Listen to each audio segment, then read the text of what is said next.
Real quick, good afternoon. Getting a little late start here, I apologize.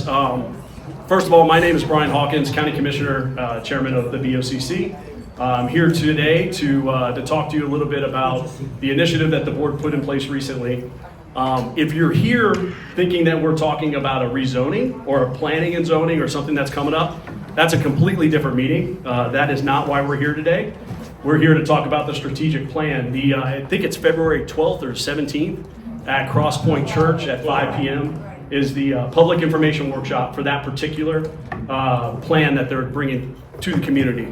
The public information workshop is an opportunity for you as community stakeholders and neighbors of the possible development to get your information, as well as talk to them about what you would like to see in the communities and try to work something out. It's their opportunity to try to make a deal, if that makes sense, with the community. Whether or not the community supports it or not is it's up to you completely. After that, the process is that they would then take that plan to planning and zoning, and depending on what happens with planning and zoning, then it would come before the Board of County Commissioners. So there will probably be no commissioners there at the PIW, and that's on purpose, because when they actually come present to the board, we're in a quasi-judicial setting, meaning that we cannot take any evidence outside of that particular setting as a way to make a decision. Okay, so this is your opportunity as the public to attend those meetings. In regards to the strategic plan, this is an opportunity for you as stakeholders in the community to help shape what we're doing in government as we continue to grow as a community, as we continue to look and welcome new community members. You know, what does that look like, from parks and recreation to safety, to water access, to roads. Behind me, getting set up right now, is Carla Rossiter-Smith. She is the CPO, the Chief Procurement Officer for Hernando County Government, and she is leading the strategic initiative along with some consultants from USF. So without further ado, I'd like to turn it over to Carla.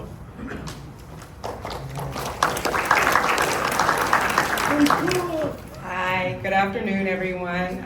Thank you all for being here. It's lovely to see so many folks. I hope you're excited to hear about the process of the strategic plan. I know there's some other interests that you all have. What I would like to discuss with you today is the strategic planning process that the county is going through. Hopefully we'll be able to pull up the webpage, and then I'll talk through that a little bit, which has kind of an outline of the three-phased strategic plan process that the county is currently engaged in. So while we're waiting for that to come up, what I can tell you all is the webpage that we're going to look at is called engagehernando.com, and then it's /strategic plan. On that website, what it does is it explains the three-phase process that the Hernando County Board of Commissioners is working through to develop a strategic plan. The purpose of the strategic plan is really to kind of vision forward 3 to 5 years and think about what it is the county should be focusing on. And so the idea is that during this first phase, which is really about a year long, we will take lots of opportunities to engage the community. I'll talk to you guys a little bit about what's taken place so far and then what is currently available. And so once we've done several community engagement sessions, received community feedback from stakeholder interviews and from the community survey that's open at this point in time, that information will be synthesized along with some of the information gathered from talking to Hernando County employees and then the leadership, your Hernando County Board of County Commissioners. And that'll be synthesized into a draft strategic plan. Several iterations of that will be presented to our Board of County Commissioners for consideration and revision throughout the next year. And then after that year's time, that information sort of development gathering time, what we will do is we will implement our new strategic plan. We're looking to implement in November of 2025. And then we'll take that next year and we will refine and revise as appropriate. We'll have quarterly sort of internal meetings, bring things to the Board of County Commissioners and see what we've been able to tweak. So that is kind of the three phases, the plan in its entirety, if you will. And so what I can do is I'm gonna go grab my laptop. I'm not sure if I'm gonna be able to pull it over here, but just for y'all's awareness, general awareness, when I go over here, what I'm gonna do is move the web page. Is it hard to hear me? I can take the mic. You're so smart. I'm gonna take the mic and I'm gonna walk over here. So on the strategic plan webpage, again, engagehernando.com/strategic plan. If you just want to Google Hernando County, you can do that too. Go straight from the Hernando County webpage. You'll see a little link for Engage, and it will take you to this webpage. And so from here, you'll see a little timeline of events in the corner. And so this is that three-phase process that I just spoke to you all about. We're presently in phase 1. That's that information gathering, where we'll do a couple iterations of the plan. Phase 2 is really where we start to solidify the plan, so there'll be some additional public meetings, opportunities to hear the Board of County Commissioners, feedback on the development of the plan and the things that they're looking to refine. And then finally, that phase 3 is where we talked about implementation of the plan, and then that year to sort of tweak and refine as appropriate, depending on how the plan is going. So what I would like to speak with you all about a little bit is to just inform you about some of the community engagement opportunities where we're really hoping you all will come out and share your ideas for the future of Hernando County with us, so that we can help ensure that that gets fed into the strategic plan and helps drive the goals and objectives of the county in the future. So what that looks like is we had our first community engagement session in December. We did have a really great turnout. I'm not sure if it was anybody at that session? Great, awesome. Glad to see that several of you were with us. We encourage you to stay engaged with us throughout the process. So that was our first community engagement session. We had one yesterday at Pasco Hernando State College at the Spring Hill campus. Did anyone attend that one? Fantastic. So that was yesterday's. That was our second community forum. Our third and final community forum, which is a facilitated event, as Commissioner Hawkins mentioned, it's facilitated by our partners at USF, at their Institute of Government, and then also with St. Petersburg College Collaborative Labs. They do come and facilitate these sessions for us. Our third and final will be on April 4th, and that's at Eastside Elementary from 6 to 8 p.m. What we also have available and open right now is the community survey. It's a very comprehensive survey. There's lots of opportunity in that survey for you all to identify what you feel are priorities, for you to write in any priorities. So there's options, but there's also an open opportunity for you to provide any additional feedback that you want. And so what I have done, I've not got one on everybody's table just yet, but I will. There's a QR code. You can take a picture of that, and that will take you directly to the survey. I have paper copies with me. If that's anyone's preference, I'm happy to distribute those. You just let me know and I'll make sure you get one. Paper copies are also available at all of our public libraries through February 24th. And then through this webpage, I'll show you here. I'll scroll down a little bit. You can also take the survey. You just simply click the link here. And then that, I'm not going to click it now, but if I were to click it, it would open the survey and you could participate in the survey that way online. I also want to point out to you all on this webpage, this is here for you all. It's informational. It is really everything that we're doing. It's Florida. We love our sunshine in the state of Florida, and so we want to make sure that we're open and transparent with you all throughout this entire process. So I talked about some of our prior meetings and some of the upcoming meetings. You can also go to this webpage. You can see the meeting minutes for each meeting. If it's a public meeting where our Board of County Commissioners is present, that's also recorded, and so the recordings will be here. I'll show you where you can find the meeting minutes from everything that's transpired so far, with the exception of last night. It just happened, so it'll take us a little bit to get the meeting minutes up. So that's also on this webpage, and again, I'm going to be looking at the menu on the side here. And here's where you will find all of the meeting minutes from any of the meetings that were held prior. You're welcome to take a look at those at any point in time. And in this engagement piece here in the center of the webpage, there is an opportunity. This How to Get Involved tab. This is where the webpage will take you right here. It's going to tell you how to engage, opportunities for engagement. But if you have questions that you would like to ask throughout this process, you're welcome to do so on the webpage, and then we'll get an answer to you as soon as we can. And so you can do that by selecting this option right here, that tab, the question and answers tab, and then there will be an opportunity for you to submit any question that you would have, and then we as the county will make sure that we reply.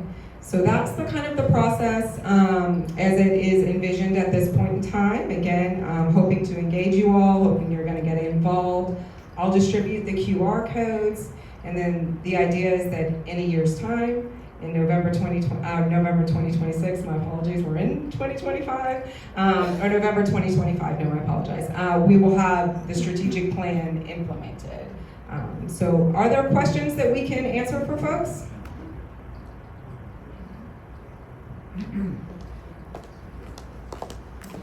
We got an extra mic up there. I will defer to him. He is the tech, obviously. He knows what he's doing. So.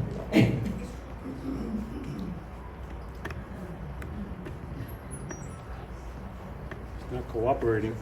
Oh, here we are. So my question, and I'll pass the mic around if anybody else, does anything that the strategic plan, is there any part of it that will automatically change the zoning classification of any properties in the county?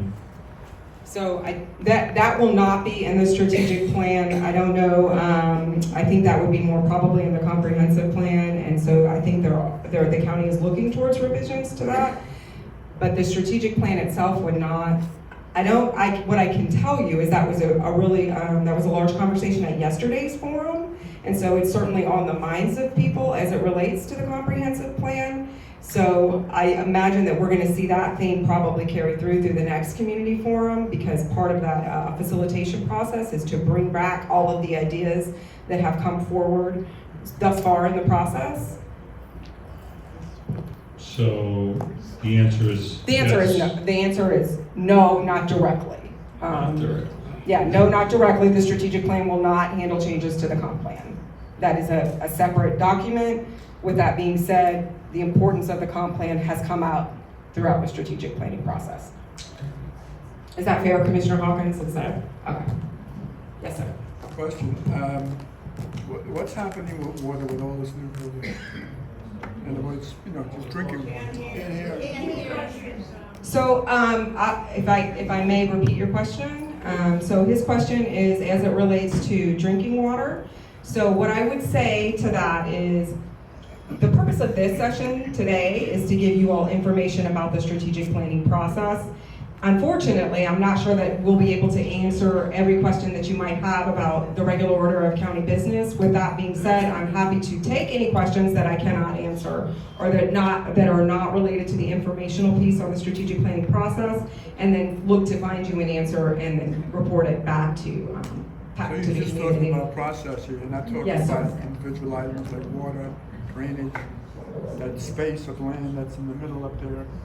Correct. They talk about building a business center. You're correct, sir. You That's can't correct. talk about that. I can absolutely listen, but that's really, the purpose is to provide information, yes, sir, about the strategic planning And what's process. going on across the street in county.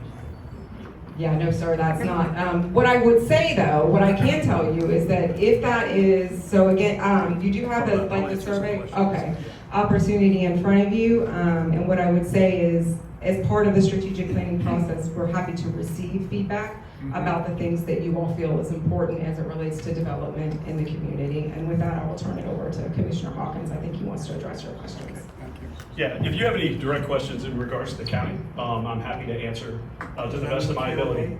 I'm sorry? Is that in the Q&A? Yeah, you can ask those questions online, or I'll answer it right now for you in regards to the water, okay? So right now, the way that water works in our county is SwiftMud governs that, right? The Southwest Florida Management District, and they issue permits to the county for water usage, right? How many gallons we can take out of the aquifer every day. Does that make sense? Currently, we are underneath that particular permit limit. And we have plenty of water as far as the water studies have come and gone. One of the things that we've realized over the last couple of months, as you've seen on the east side of the county, right, we had bad flooding, right? There's a lot of flooding. And what was interesting about that flooding is SwiftMud characterized it as actually coming from the aquifer. So it was actually coming up, it was overfilled and coming up in flooding areas that were not in flood zones because of the full nature of the aquifer at the time. So water right now, over the next 30 to 50 years, we're okay. We've done studies on that and everything looks good. Thank you. Yes, sir. I just have an observation, and it has to do with, I've attended many P&Z meetings, county commission meetings, different functions in the county where the public gets to speak.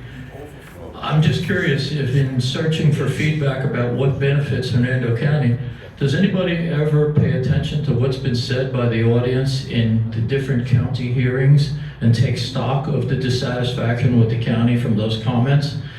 It seems like this is a new effort to research. It also seems like there's fertile ground in the videos and in the comments that have been made over the years about the dissatisfaction with the county. I just offer that as an observation. No, I really appreciate that. I think one of the things that we're seeing right now is community input at an all-time level or all-time high levels ever since that I've lived here. And I got involved in the process and ran for election because I believe that Hernando County is in a very unique situation, right? And the things that we do now are going to affect us for the next 30 to 50 years. So to be a part of that process, to make sure that we're getting it right is very important. I can tell you this, coming to the meetings and having public input, especially on agenda items, is very important to the commissioners. It's very important to me to hear your voice, whether you are approval or dissatisfied with what's going on, because my job as an elected official is to have that objective conversation with you, right? And to find out exactly what's going on. Now, what's happening, a lot of times people come to us and they're very emotional, right? They're talking about how they feel about something or how it, I don't like these things. A lot of times we can't take that into consideration as commissioners, right? So we have to follow statute and law. So it's very important when you come and you speak in front of the county commission that you come with data and be objective, right? Let's talk about why this can't not happen, not why I don't want it to happen. Does that make sense? So yes, get involved. The fact that this room is packed today, the way that it is, you guys at Wellington have a strong community. It's one of my most favorite places to come because there's a diverse community, but it's very vocal and it's strong, right? Use that strength to your advantage to help shape your community the way that you want it. Yes, sir.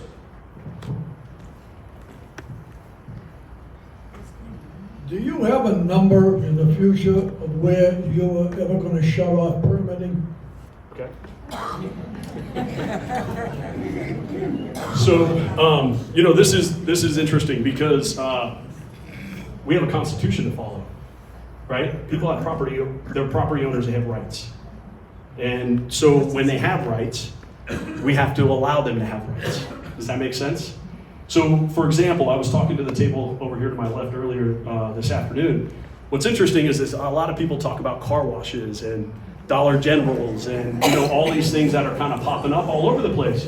What's interesting about that is I've not seen a single one of them come in front of the board.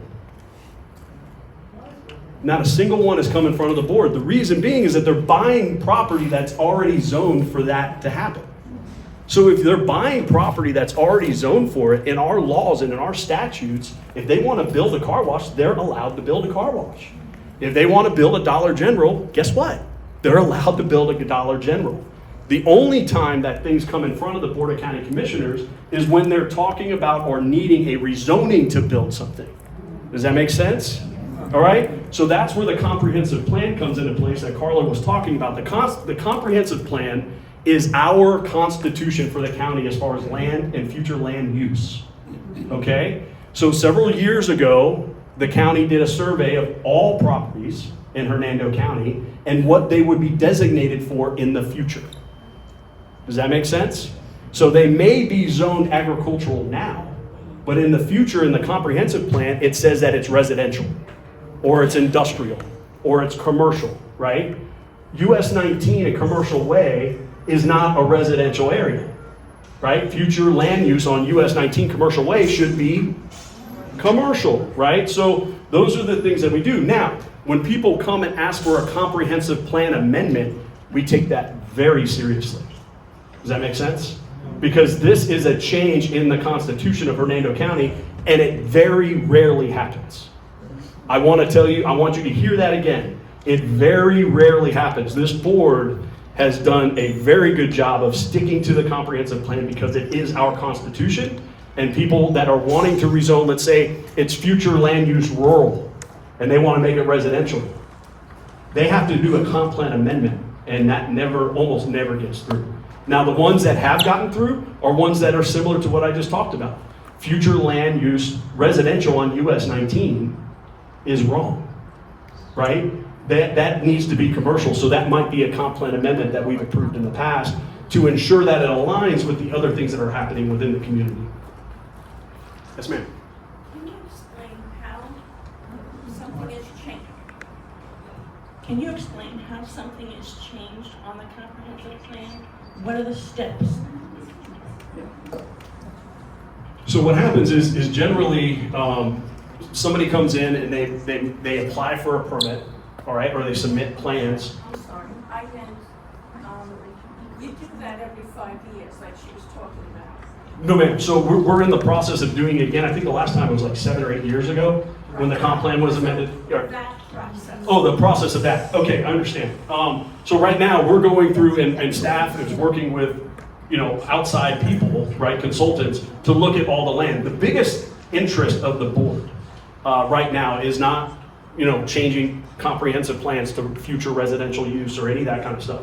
I can tell you what my goal is. My goal is to identify industrial land, all right, that could be used for economic development, for jobs, things of that nature, because we don't have a lot of industrial land that's set aside here in Hernando County for that reason, right? 75 and 50 is a perfect area for industrial growth, right? We have the new Highway 50 that goes all the way to basically to Cape Canaveral, right? Where all the space flights are going on.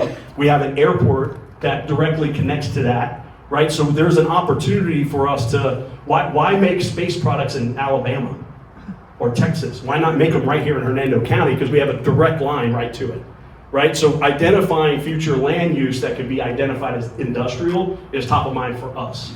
So what's the process? So the process, so what happens is that the staff and everybody goes through all these maps and they revise things that they think are needing to be revised. Then they present it to the board.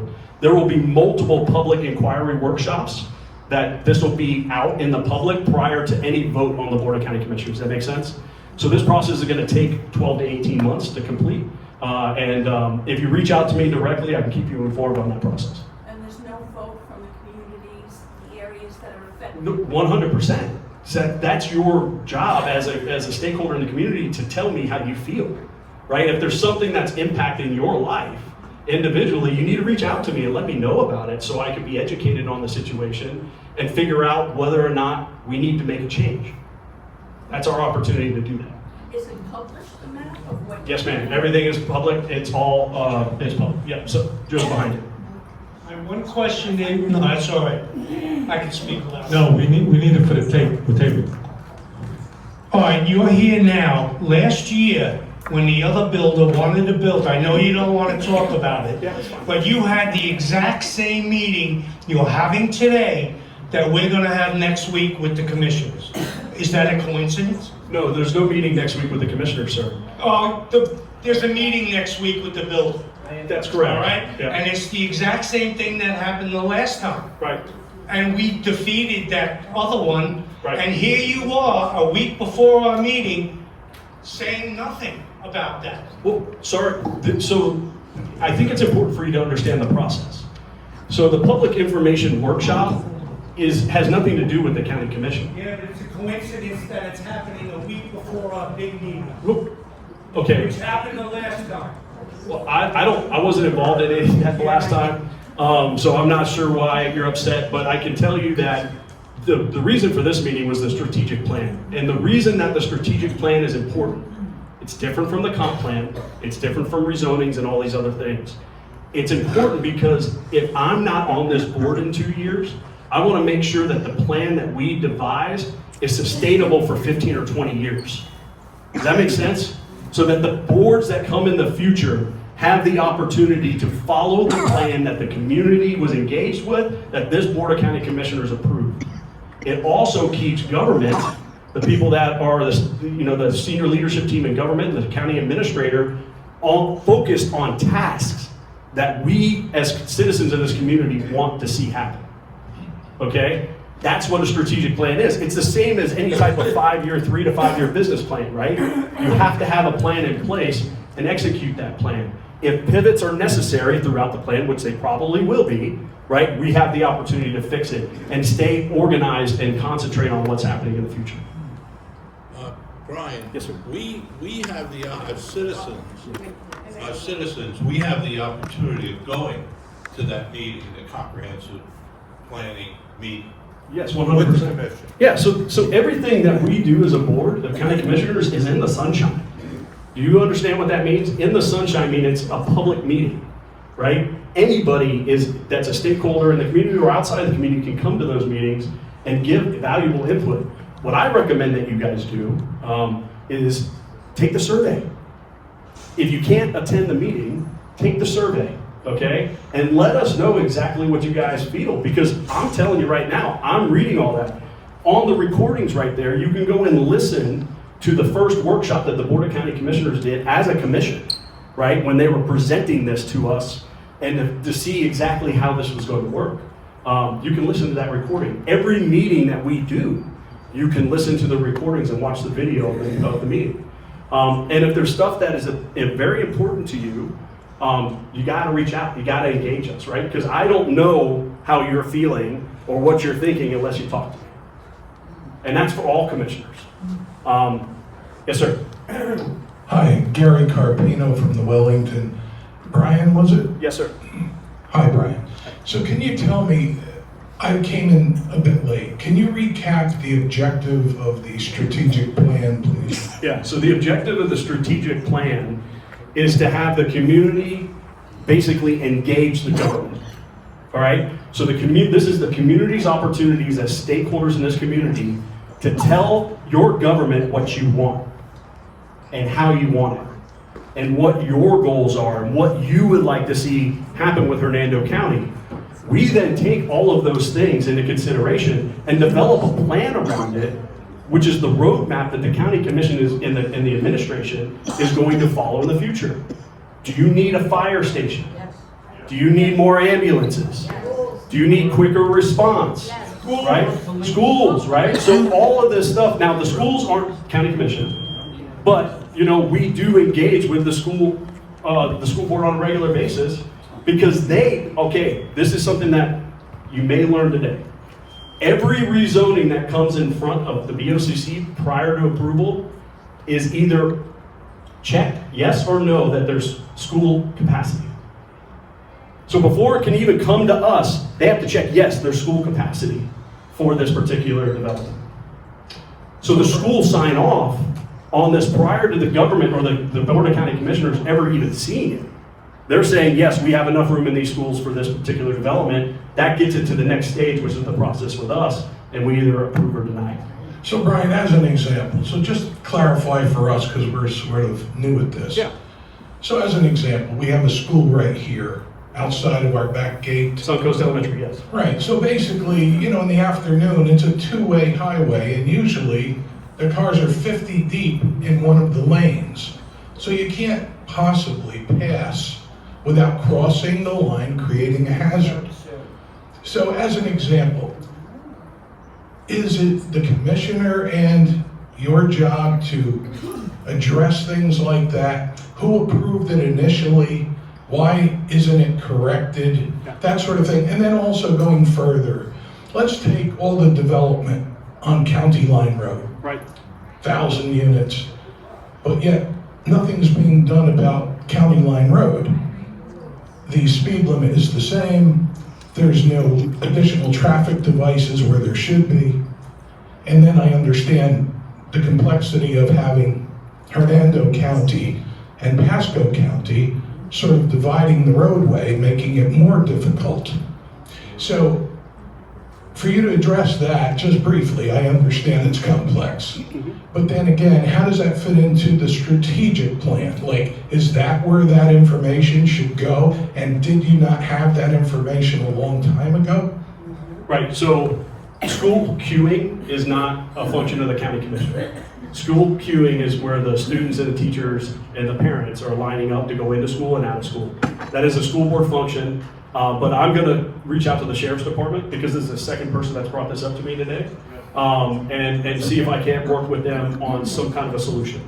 Because we've done this in other schools and we've been successful with it.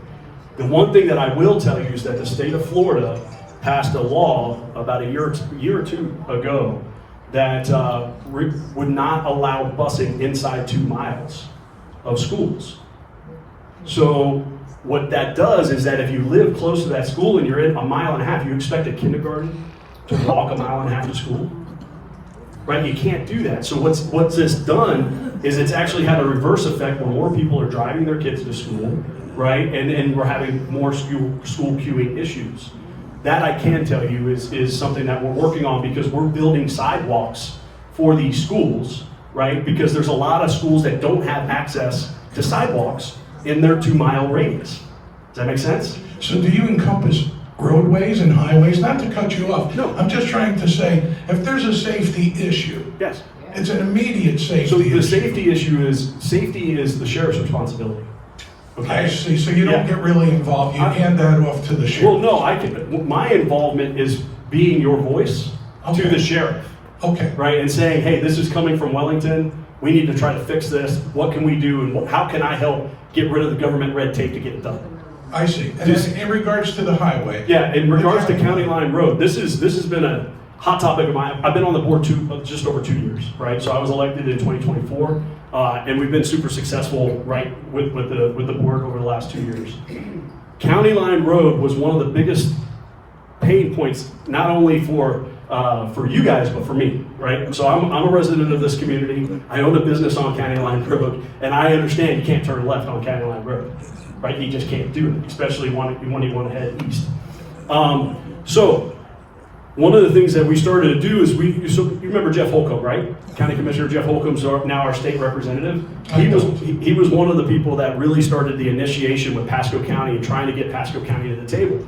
Pasco County didn't want to even deal with it, right? It wasn't on their radar. They were looking at Ridge Road. They were looking at all the other roads that they're doing in central Pasco. They had no interest in working on County Line Road.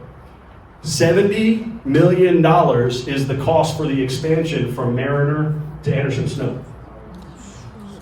The only funding source that we have as a community to fund roads is what? Fuel tax, gas tax, not property taxes. Gas tax is the only funding source by statute that we can use to build roads. Now, gas tax is not fluctuating with prices. It's set at a certain dollar, it's like 25 cents, I think, or 24 cents per gallon, regardless of what that gallon costs. All right? Guess what? How much money do you think we've collected in gas tax in 2024? $14 million. $14 million, and that has been flat for the last 5 years. It's not gone up, it's not gone down. Right? So think about that. We have $14 million to fix roads in Hernando County. That's it. That's the only funding source that we have. So now we had to start getting creative, right? Pasco County didn't want to come to the table. What are we going to do? Well, there's this board called the Metropolitan Planning Organization, the MPO. 4 commissioners are on it. I'm on it as well. This is the board that we work with the State Department of Transportation on state roads. State Road 50, right? Highway, the 589. Anything that has to do with state or federal roads, we deal with there. So we brought to the MPO, we're like, listen, Pasco County's not coming to the table. We need to figure this out. Honestly, this is a main artery for evacuation routes east and west, right? County Line Road. It should be a state road. It should not be a county road. This is too important for safety reasons of evacuation and everything else. Guess what? They agreed. So now we have secured funding from the state of Florida to widen County Line Road. So it's not just me, it's our board. So when I'm up here representing, I'm not representing myself, I'm representing our board. Because without our board, this doesn't happen, right? Without the strength of our board and our county administration making these deals happen, this doesn't happen. So regardless, now Pasco has a dollar value they have to kick in, and we have too. It's about a 25% cost of the overall project that we as Hernando County will need to kick in, and we're gonna do that. All right, so the first expansion will happen from Mariner to Anderson Snow. And then the second expansion will be from Waterfall to Mariner. Do we have a time frame on that? Yes, it'll be probably 2027, 2028 when it's completed. Completely completed. Guys, that, think about it. That's pretty quick. Brian, thank you for that. Just one more question. Is there a possibility of... Yes, sir. So is there a possibility of at least decreasing the speed limit as you're coming from the east going west past our back gate? Because naturally, you know, we're seniors. Yeah. And we try to pull out and cars are going 50 miles an hour. And it's getting busier and busier, as you well know, all these new homes and apartments. So this road is just completely changed. Yeah. Therefore, the speed limit should reflect the changes. I will definitely bring it to our Department of Public Works and see if it's something we can do. It's a nice conversation. Yeah, and then also, just so you guys are aware, by the end of this year, there will be a functioning and working line on Linden and Water, or Linden and County Line. That will be completed this year, at the end of this year. Yes, sir. This has kind of turned into a town hall, I apologize. But I'm fine with it, and I'm glad to engage you guys, so ask away. For about the last 40 years, Spring Hill has really been nothing more than a farming community. The toll road comes in, and really it becomes an extension of Tampa. When you look at Spring Hill compared to some of the other cities along the coast here, you really see an absence of things that are family friendly, and I'm talking young families. There's very few parks, there's virtually no bicycle paths. There's certainly not a downtown, and I'm curious why the commission would allow everything to go either on Commercial Drive or over on Cortez. I've got a young lady right here with me who would love to have a dog park or two around and think that would work out great.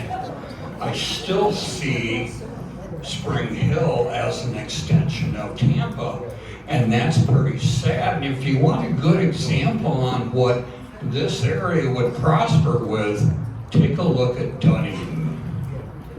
A full downtown walkable area, bike paths that go in and out of town everywhere, and a very vibrant community. We don't have that here.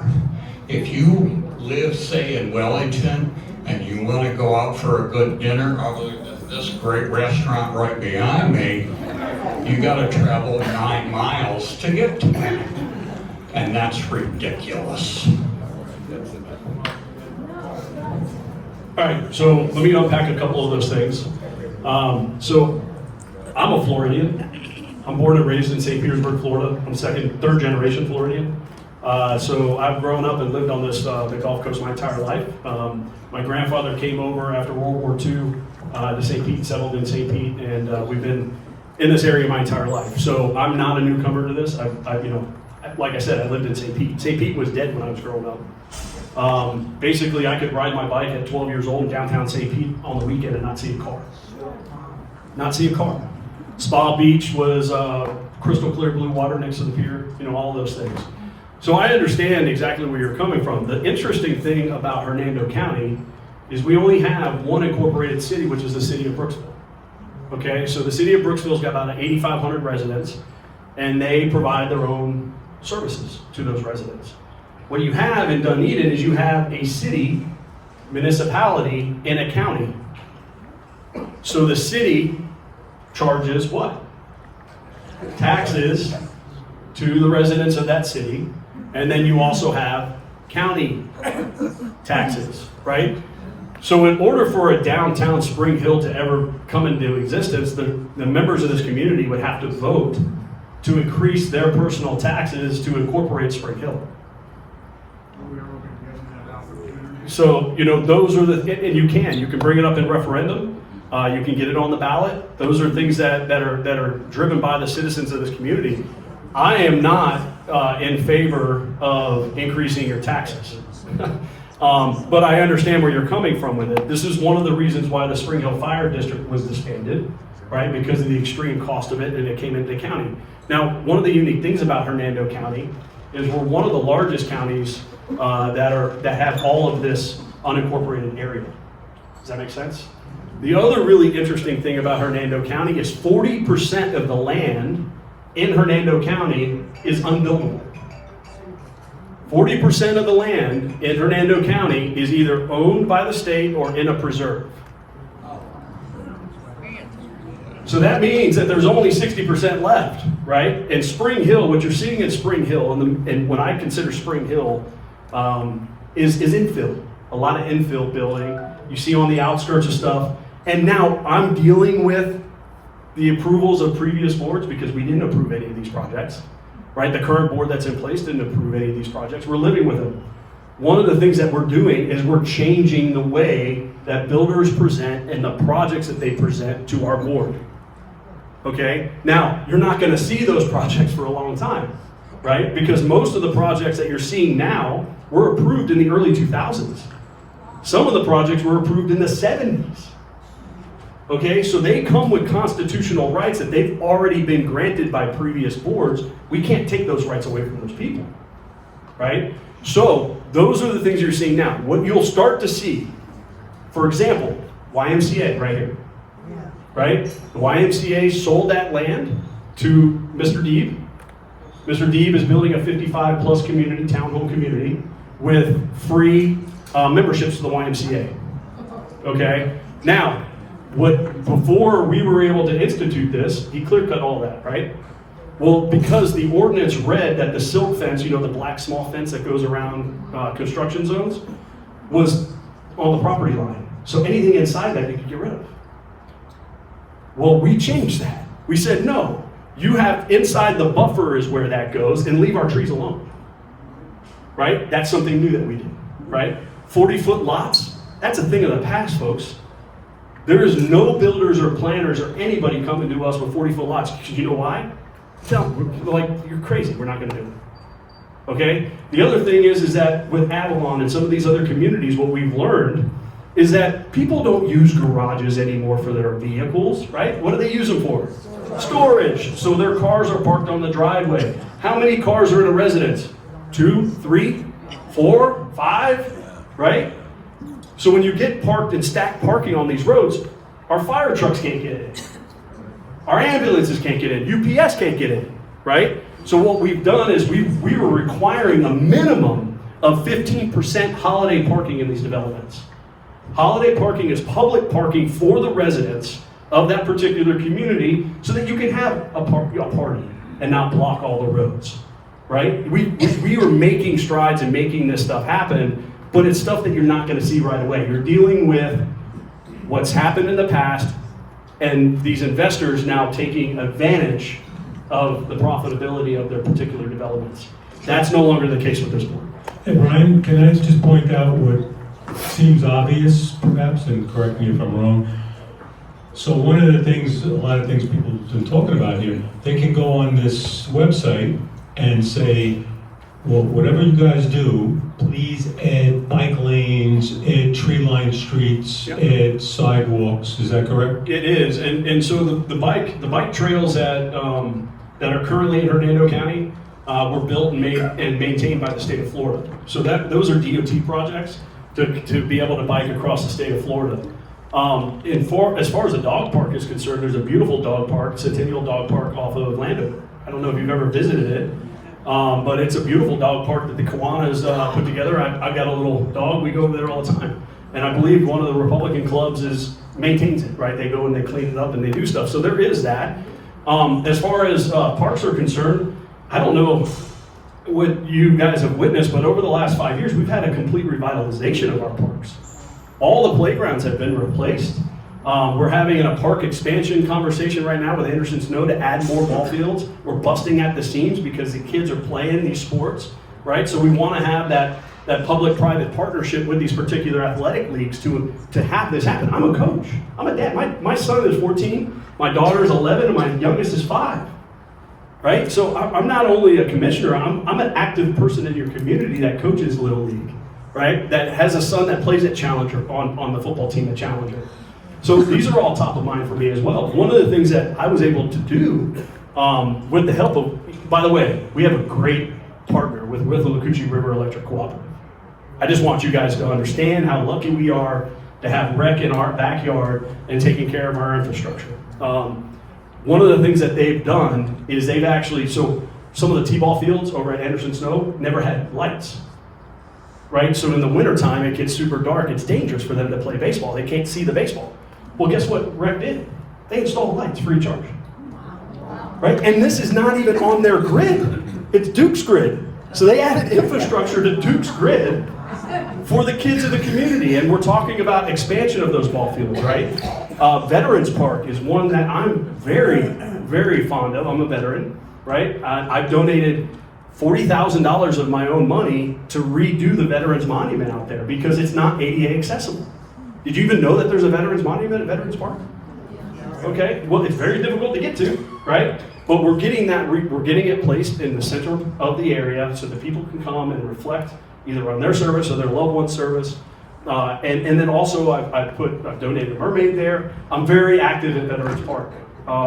So I think if you go around and you look at our parks, I think you will see we are revitalizing them, we are paying attention to them, we are putting money in the budget for them so that we can continue to do that. And we need stuff in the future, right? We need another central park somewhere, probably on 50. We probably need something on the west side of the county. And those are things that we're actively looking at and working towards. Yes, sir. Yeah, I mean, when does the county start looking at putting a moratorium on home building in the county? Part of the biggest reason that we have all problems with the roads is that we have so many people here now. I mean, you look at Hernando County 5 years ago and you look at it today, how many people have come into this community. And the roads are packed now. You go on County Line Road any time of the day. At one point, it wasn't too bad in the morning. Now it's bad in the morning. It wasn't too bad at lunch, 2 o'clock in the afternoon. Now it's bad. I mean, the roads are just incredibly busy all the time. And if we continue to build as we're building now, I mean, you know it's been built on County Line Road between Avalon and Verano that just built out, and everything else that's going on just on County Line Road. It's just crazy. And maybe they need to start looking at a moratorium on building right now. Is that our roads are not safe with the amount of cars that we have on them, and maybe we should start thinking about putting a moratorium and waiting until some of these roads get taken care of, and you know, it'll be better for everyone. Yeah, understood, thank you. So I looked into this, and just out of curiosity, how many people do you think live in Hernando County? 200,000. About 212, 213,000 people. Okay, 212,000 people. The census for 2050, what do you think the number is? 250,000 people. How many permits do you think, single-family residential permits, are approved every year? For single-family permits, we're talking about neighborhoods, right? And those types of things, or even multifamily. How many? How many?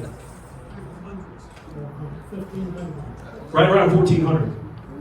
Right around 1,400 homes a year. It's not thousands, it's 1,400. Right, so we've had roughly about 3% to 5% growth annually. In the 80s, it went 125% from 85 to 90. So you doubled in size in 5 years in the late 80s. We're only growing at about 3 to 4% a year. Yeah, that's the data, right? So that's the objective data that I have to look at when I'm making these decisions, because, yeah, I feel your pain. I drive on the same roads, right? And I see that more people are here, all right? The thing, in the regards, the gentleman in the back was correct. Hernando County historically has been a bedroom community for Tampa and South, okay? One of the reasons that is because our median income, which I don't like to really talk about, I like to talk about the income ceiling, right? Anybody know what an income ceiling is? Income ceiling is where a resident in Hernando County will never earn above that dollar. You know what that dollar is right now? 90% of Hernando County residents will never earn $65,000 or more. That's our problem, right? So what do we have to do? We have to build economic development. We have to bring jobs in for the people to live and work here. The majority of our community, now our median age is going down, but the majority of our community historically has been retirees. Living on fixed incomes, things of that nature, and that's great, that's okay. That's why Spring Hill was developed in the 70s, right? It didn't even exist. Think about that. Spring Hill didn't exist in the mid-70s. Now, I was born in, I'm 45, I'll be 46 in July. I was born in 79, okay? Spring Hill didn't even exist. So think about that. So everybody that's come here has come from somewhere. Everybody that's come here has come from somewhere. And so I know it's hard to think about when you look at that, and you look at the actual numbers. We are not overloading the system, A. So how do we prove that a moratorium is legal and correct? Because in order to have a moratorium, you have to prove something is wrong. Right? Municipalities and cities can do it because it's a concentrated area. It'd be much different if we did that in Hernando County, for the entire county to put a moratorium on people's right to build what they want on property that they own. You know, so it's very difficult for me to look at a moratorium as something that would be successful. What I look at is I look at the building codes, I look at the ordinances, I look at the things that I can affect and change for the better to make it the community that I want to see 15 or 20 years from now. Right? Because I'm still living here. I'm not going anywhere. You know, I want my kids to live here. All right? So when I look back at my career as a county commissioner, I want to be proud of what I've done. And I think it's important with all of these questions and all of these things that are happening right now is to engage Hernando. Put this stuff in writing, get it to us so we can talk to you guys on a grander basis. Yes, ma'am. Oh, real quick. There's a beautiful restaurant called Nouvelle Cuisine. I don't know if you guys have ever been. Vicious plug for Yana and Isabel. Belgian, French restaurant, little hole-in-the-wall place, but beautiful and great food. Less than 9 miles away. When you were saying that you approve about 1,400 new homes a year, now with the YMCA being that they're apartments or townhouses, is that included in the 1,400? Yes, ma'am, and they haven't applied for any permits yet. Okay, so you don't know how many are going to be going in there? Yeah, we can find out. I think it's less than 140 units total. Okay, so basically the better thing is for the like the townhomes or the apartments are better for Hernando County, is that correct? Would you say? No, I wouldn't say that. What happens a lot of times with multifamily is they look really, really good for a period of time and then they get sold off and then they turn into other things. So I'm not a fan of multifamily, and the other reason I'm not a fan of it, it's not fee simple. You guys know what fee simple is? You can't sell it, right? You rent it. So what I like fee simple properties that people can use as starter homes or whatever and then sell, like we've all done, and continue to move up with income, right? So fee simple is the way I like to see it. I want to say, since I'm on the board, I don't quote me on this, but I want to say it's less than 5 that I've actually been a part of. Less than 5 multifamily properties that have come from rezoning. Okay, so I guess mainly, I know majority, I did, and I can't speak for everybody else, but I actually left the hospital with my husband in there to come here because I thought that it was going to be in regards to what's going to happen behind us on the golf course. But if they build multiple, housing there, which was projected once before, which luckily, it didn't happen. So, I guess I'm just floored. I don't really know. So what the builder is doing is they went back to the drawing board, right? So they went back, and I think it's actually changed hands. I want to say that there was a sale or something because there's a new restaurant over at the clubhouse, and so I Yes, think that it's been sold. But I think this is a new, I don't know. But what they're doing is they're coming to the community in a public setting Yeah, to then furnish talk them to you up. and present to you what they're doing. It has nothing to do with the county commission. This is your opportunity as the public to go and talk to the developer of that particular project and let them know how you feel. I guess what I'm thinking about is, when you're building in an area, is there a projected number that the board prefers? Say, well, you know, townhouses or apartments. Yeah, so, well, it's all done by units by acre, and that's in our code and our ordinance. So, you know, and I'm not an expert on that. I wish Omar was here to give us that, but I can give you that information. But it's all in our code. It's law of what they can and cannot do.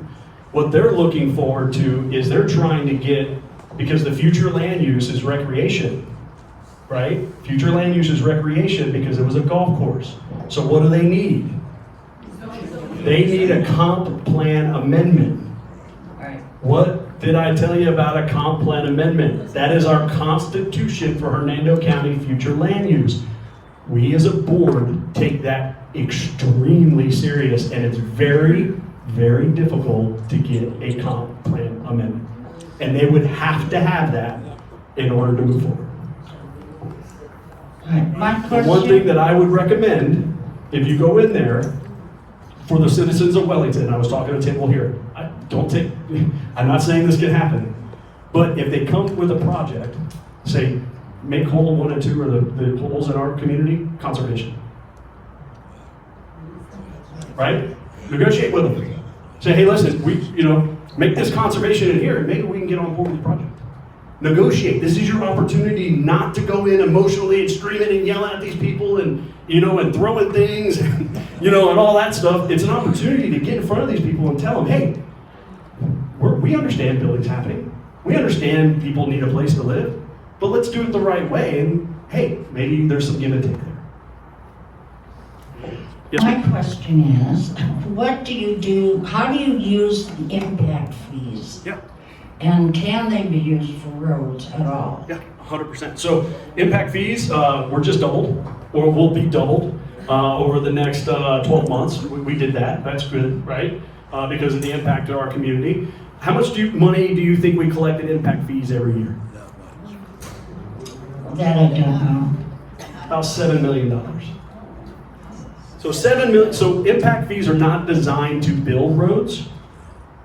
Impact fees are designed to get the design for the roads, right? Or to get the plans going in that area. The other thing with impact fees have districts, right? So my district, District 2, District 2 doesn't have a lot of building going on because it's a lot of infill. It's heavily populated Spring Hill area. So the impact fees are very low collected in our area of District 2. But District 5, right, has a lot of impact fees coming in. District 4 has a lot of impact fees coming in. Well, those coming in, they have to be used in that impact district. Oh, okay. So you can't just spread them around to wherever you think you can. Wherever they're collected, wherever that building is impacting is where those monies are spent. And so one of the things that we can do is we can bond impact fees, right? So we can go out and get a mortgage for different things, and we can bond those fees of the future collections of those fees to pay that debt. The problem with that is that if you don't have the impact fees coming in, now we got to do it from the general fund because we still have the debt. But they are spent. They are spent on, yes, capital improvement projects, schools, roads, fire, safety, all of that. There's 7 individual line items, and those are for that, yes. Yeah, so to put everything into perspective, our county is big. When you're talking about what you're talking about this area maybe from 41 east or west. What about those that goes out to Pelham Parks Road? Our county goes way out. It's got a lot of farmland, I understand. But when you talk about these things, you're talking about this city or Spring Hill.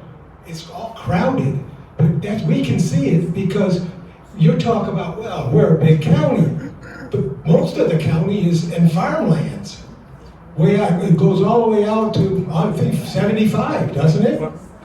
Well, I mean, that's a lot of land.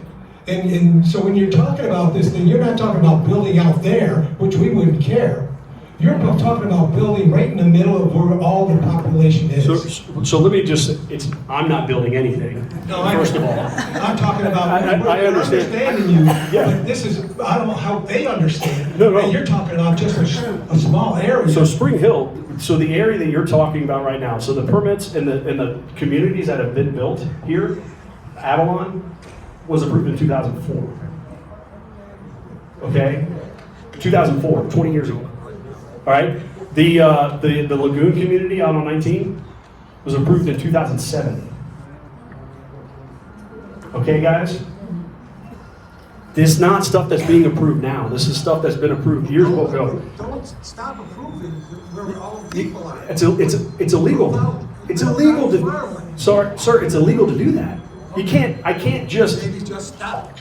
Well, listen, I hear you, but we have to follow the law. I'm not, I can't be John Dutton up there, right? As much as I want to be John Dutton, I can't, right? I got to follow the law.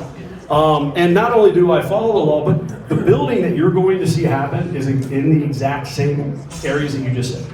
The majority of the residents, you can't do that. You can't change the law, statute, state of Florida for property owners' rights. That's constitution. We're talking about Amendment 5 here.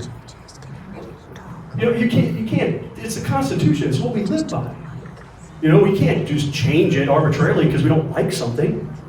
It's got to be wrong, or it's got to be illegal, or it's got to hurt people, right? We're not in the business of doing that. So I would never do that. You can understand that when you get a vote from me, it's objective, it's unemotional, and it's based on data, right? And that's every citizen that comes in front of me, regardless if you support me or not, I don't care, all right? Now, the building that you're talking about is happening in those areas. The areas that you're going to see the most growth over the next 10 years is 75 and 50 in Ridge Manor and North 19. That's where you're going to see the majority of the growth over the next 10 or 15 years. Infill Spring Hill's pretty much built out. Let's be honest, right? There's very little land available to anybody to build. Most of this stuff is single-family infill lots that your local hometown builders are building. There's not these tract builders. It's not the D.R. Hortons of the world. These are the guys that live in our community. Now, what I will tell you is that a lot of these developers are now coming to us before they come to the board and they ask what we think. Why is that important? That's important because I'm able to tell them exactly what you're telling me now, so that if they do bring a project forward, that it's in line with what the community wants. And that's happening. Now, again, you're not going to see it again for a long time, but it's happening. There's strides being made. Yes, sir. This is a question that I've posed to other members of the commission, John Alaco included. I've written letters to P&Z, and maybe you can clear up my confusion. I did a lot of research when we got into the first attempts at rezoning of the golf course, and I came across some documents called the DRI of 1987. Yep. So my question, loosely formed, is that document set a philosophy and it had a vision for this area here. And it was pretty much everything from Four Corners to the south. In particular, and of interest to this group, is that everything we know as Seven Hills, was designated as a golf course community. It was sold on, marketed on that premise. People's lives have depended on those decisions and those statements, and they purchased when it was a golf course. The circumstances changed, and now the golf course has not been viable. Nonetheless, the vision and the land use that is on a rather crude drawing that I have, I've asked for better copies of it. I haven't gotten any from planning and zoning, but I know some exist. It describes everything that was going to happen in here. My question is, we keep talking about the legacy of the land use and the comprehensive planning. what happens to all the early planning that retirees based their life upon? It only changes if we allow it. Right? So one of the things, and I'm going to be brutally honest, you guys, I hope you appreciate that about me, is that I'm not here blowing smoke up anybody's butt, and I'm going to tell you exactly the objective things or the data-driven stuff that I do. So I'm not here campaigning. I'm not here doing any of this stuff. I'm talking to you as a board member, okay? I remember Seven Hills coming to the communities and asking for the community to support the golf course, right? There was talks about that. They were going defunct. There was things that were happening. They needed revenue to support the golf course, right? And that didn't happen. Then it went bankrupt, right? And then it was sold. It was. I looked at. I'm going to tell you. I looked at the property to purchase. When I sold my business in 2019, I was like, maybe I'll go to the golf course business because I love Seven Hills, right? This is before I was a commissioner. And I looked at the property, and it was tied to a bankruptcy in Michigan, to another golf course, and there was a bunch of stuff going on, and I walked away from it. All right? So there's history there, right? There's history of Wellington and Seven Hills not being able to work together, not being able to save the golf course, and those types of things. That history has led to where we are today, right? Where somebody is purchasing or has purchased that property and wants to do something with it, right? What is the best use of it? Right? What is it? What is it? Yeah, and that's what they're trying to figure out. But again, if the community is not for their plan, they still have to come in front of us and get a comp plan amendment to change it. I can't tell you how I'm going to vote, but I can tell you that it's very difficult for that to happen. Just a point of information, I checked just around 1 o'clock, I looked to see the golf course property has not changed hands. The outfit from Delaware, UA, JHNB, LLC, blah, blah, blah, still is the owner. There is some conversations that people hear when they're attending the restaurant. The proprietor of the restaurant says, well, I bought this. Possibly on a contingent basis, but nothing has changed hands on the county records. Yeah, understood. So what I mean, that's good news and bad news, because it sounds like they're trying to do something. Now, I don't know. Does stuff on Mariner, right, make sense? What do you mean? Well, the property on Mariner that's sitting empty right now, that's a part of the golf course. Does that make sense for, some development? That's where it is. Does that make sense? Does it make sense in your neighborhood? No. Right? But does it make sense on Mariner? Probably. I mean, this gentleman might get a restaurant that's within 9 miles. So those are the things, and I'm sorry to pick on you, sir. I'm just joking around with you. We're going to go out to dinner. I'm going to show you some restaurants inside that area. Yes, sir. I'd like to speak to this alleged work between Seven Hills and Wellington. I've been invited here today as president of Seven Hills Board. And we never received, and I doubt Wellington ever received, any specific plans in writing, as I was president of the board then too, about what the golf course wanted. I had the prior owner, Mr. Deanna, who went bankrupt because he refused to pay his bills, said, well, just give me $500,000 a year and you'll have a nice golf course. That's not a plan to present to residents. The board in here in Wellington, the board in Seven Hills has to get approval from their homeowners in order to change their own governing documents to allow for that, because the homeowners would have to get something of value for that. So Mr. Deanna's pipe dream is just garbage. It never happened, to my knowledge, in Seven Hills. I doubt it happened here either. Just because some clown comes up and says, I want your money, that's not a plan. I talked to him on several occasions. Give me a plan in writing. I will give it to our law firm. I'll have them review it. We will see what we can do, but ultimately it's up to the homeowners. Okay? Yeah, I agree. He wanted $500,000 from us. I don't know what he wanted from the people here at Wellington, but I guarantee you, it was at least another $500,000. So here we got a guy who paid $1.2 million for a golf course that wanted $1 million a year between the two associations. What were we gonna get for that? We don't know, because nothing was ever put in writing. Great information, sir.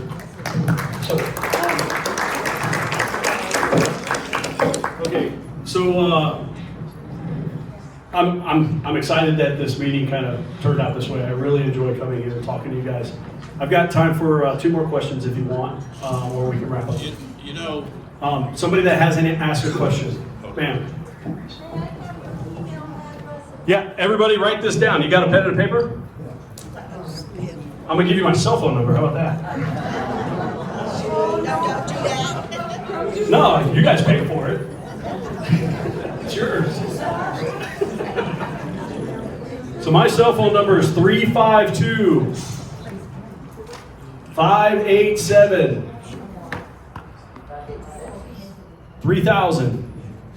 352 587 3000. If I don't answer, leave a message, I'll call you back, I promise. My last name is Hawkins, Hawkins. 352 587 3000. My email address is bhawkins, BHAWKINS, at hernandocounty.us. bhawkins at hernandocounty.us. If anybody else needs it, come see me afterwards. Sir. okay, yeah, when you mentioned the income levels of Spring Hill, is there a push to have more economical dwellings? Right. So how does that compare to, say, just our development? We're all single-family homes. You know, as you said, with garages and all. So in order for a developer to maybe, you know, meet his nut, the impetus is to go up. And anything like that in an area where you already have single-family homes, you know, it's just not, doesn't seem right. But I'm wondering how the county is looking at it. So in other words, is your push still to go for economical dwellings? Yeah, so economic development is top of mind for me, and I believe it is for the rest of the board. One of the things that we have a jewel in this community is our airport. It is an underutilized jewel. Okay, it's got a lot of property available for industrial use, for logistical use. Have you guys bought a plastic fence or a fence recently? If you bought one of the vinyl fences, if you go to Lowe's or Home Depot, well, you're not allowed to have it. Sorry. Sorry about that. But the people that are buying those vinyl fences, all of those are built right here in Hernando County. Barrett Outdoors, all right? It's shipped in from rail. They build it right here in Hernando County. They've created hundreds of jobs, and we're continuing that. We're working with a company right now to bring in 140 jobs that pay over $125,000 a year. So economic development is definitely where it goes. The reason for it, though, the bigger reason, is that a homeowner in Hernando County uses $1.30 in government services. $1.30 in government, it costs the government $1.30 for each resident. It's 30 cents for a business. Okay, they don't use them, right? They're there, they're working, they're doing those things. They're not using the services in the community. So economic development, bringing business in, is very wise as a government to do because they use very little services and there's a low cost to having those businesses here. The other thing that we're working on right now, and it started with the school system. One of the things that's really interesting about Hernando County, and I hear this across the state when I go to different places, is that Pasco Hernando State College, Hernando County Education, and the County Commission all work really well together, which is unheard of in other areas of the state of Florida. What that's done is it's allowed us to compete to have space come to Hernando County. So what you're gonna see is space academies being developed in schools in conjunction with Space Florida, as well as the Wilton Simpson Technical Education Center that you see that's being built over by the airport, providing the technical jobs to support the space industry at our airport. All right, that's all working together for the economic development that we're talking about, to raise those income ceilings, to provide good, high-paying jobs for Hernando County so you don't have to drive to Pinellas every day to get it, right? And as you do that, all the other things start happening that we're talking about, right? Because we need revenues, right? And the only way you're gonna get revenues is either you grow or you raise taxes, right? Let's grow, and grow responsibly. Let's not raise taxes. Because there's one thing that I hate, that's paying property taxes. Because you're paying property taxes on unrealized capital gains. All right, so, but if, I hope that answered your question in regards to economic development. Do you have a follow-up? You look. I didn't mean exactly that. What I was getting at is you're more sensitive to lower income housing, is what I'm referring to. Oh, no, so we have not approved any low-income housing buildings or anything like that. What we have done, sorry, real quick, we've identified, we have, I think it's like 16 or 18 acres in the middle of Spring Hill that we're donating. We're talking about it on Tuesday. We vote on Tuesday whether to donate that land to Habitat for Humanity or to Youth Thrive Florida to build single-family homes for people that need them, right? But they're fee-simple homes at 0% interest. But we have not approved any multi-family affordable housing units. Well, the ones that were, the other developers here wanted to go up. Right. And I guess it was the only way for them to be able to meet their Well, our requirements. our ordinance is very clear. You can't go over 45 feet. Well, 45 feet on, say, that hole behind us, and a house here, that's what you're going to be looking at, a wall. Yeah. I didn't want me to get into that. Yeah, no, that's understood. I think they're going to have a very difficult time. But I can't promise that. But I think we're going to have to. All right, two final questions. I want to continue. If you guys want to talk to me individually, I just don't want to take up a bunch of time here. Ms. Carly needs to get back to work. Yes, sir. One thing, they put houses up behind the station or the gas station, and they're only for rent. They're brand new houses, but they're only rented. Is there anything like that happening? It was also mentioned about 100 homes going in behind us over here, that it would be the same thing, it would be rented property. They're already up there. Yeah, I don't know. Honestly, I don't know. I thought that might be something that is bringing homes for people that can't afford things. Yeah, I mean, right now, could you imagine being a first-time home buyer in this market right now? No. I mean, you know, and I feel you. I mean, I moved to Spring Hill because it was economical, right? And it's not that way anymore. It's sad.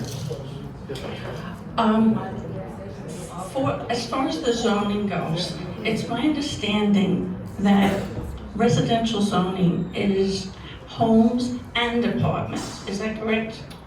No, it has to have a multifamily use, so it's zoned separately. So they're considered residential properties, but there's a different zoning.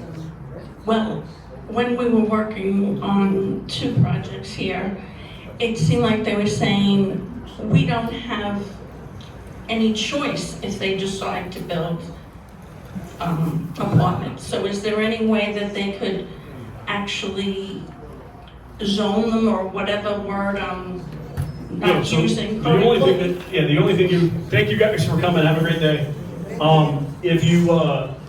If they buy a property that's zoned for what they want to do, the permits get issued. So the only reason that they're doing the public information workshop and coming to the board is because it's not zoned properly. Well, the last time they were trying to build on the golf course, they were planning on putting multi-family homes in. So would they ever change that so that, let's say, this area can only be single-family homes? Can they change the zoning so that It's not just residential. Well, no, you can't arbitrarily change zoning. So like I can't, for example, the comprehensive plan and some of the things that we're talking about, you know, I can't go as a county commissioner and say, okay, this little area right here is no longer residential.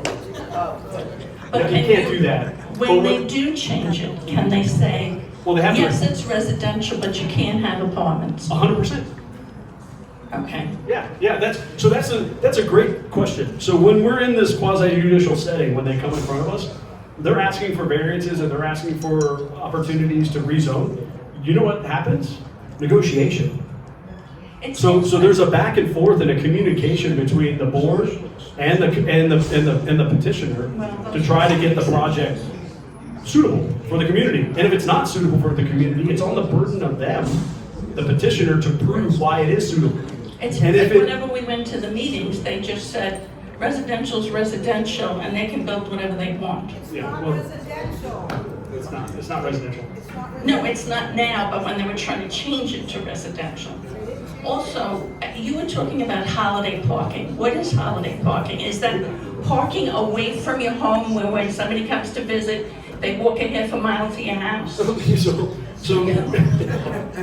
So holiday parking is, so Class A subdivisions are subdivisions that are 50 or more developed homes, right? What's happened in Avalon and stuff like that, they just don't have enough parking, right? So what we're requiring is that in different places throughout the neighborhood, that there's areas for parking. Right. Yes. But if you have over 55, they have to walk quite a distance. And I noticed when they built behind us, what was the Lenore project, those streets are so narrow. On Long Island in New York, after World War II, they built Long Island up for the people coming back from the military. And the way Long Island was built, they should take a look at that in Hernando County, because all streets have parking on both sides and enough room to get a fire engine through. Yeah, so most of those roads in these Class A subdivisions aren't owned by the county. They're not, but they're giving them exceptions so they cannot have No, they have 10 to feet across. No, they have to follow a standard. They have to follow the standard in the league. What's How do happening? they change the standard then? So you can't, so you're talking about, again, you're trying to change law for road size. You want to make them wider. But all we're doing is we're making it acceptable to have parking on both sides of the streets with large vehicles. That's not necessarily the way to do it. The way to do it is to have parking in the area for them to be able to go to, not build But larger when you have roads. retirees, they're not going to walk a quarter of a mile. Yeah, then don't buy the house. Or the property should be larger to allow for parking. Understood, thank you, ma'am. All right, thank you guys very much. It was a great honor to be here today. The one thing I will say in closing is please engage Hernando. EngageHernando.com, EngageHernando.com. And thank you for having us today, thanks.